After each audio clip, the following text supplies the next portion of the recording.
Когда листаешь старые альбомы с фотографиями Минска, невольно испытываешь ностальгию. По тем временам, покрытым пылью, по очень спокойным временам нашего прошлого.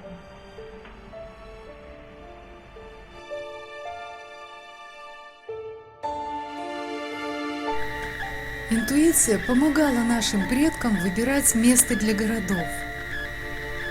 Сначала они выбирали место, где им комфортно. Затем поселяли там дух города и затем селились сами. В Минске остались еще старые улицы, которые обозначают тот самый старый центр с этим самым духом города.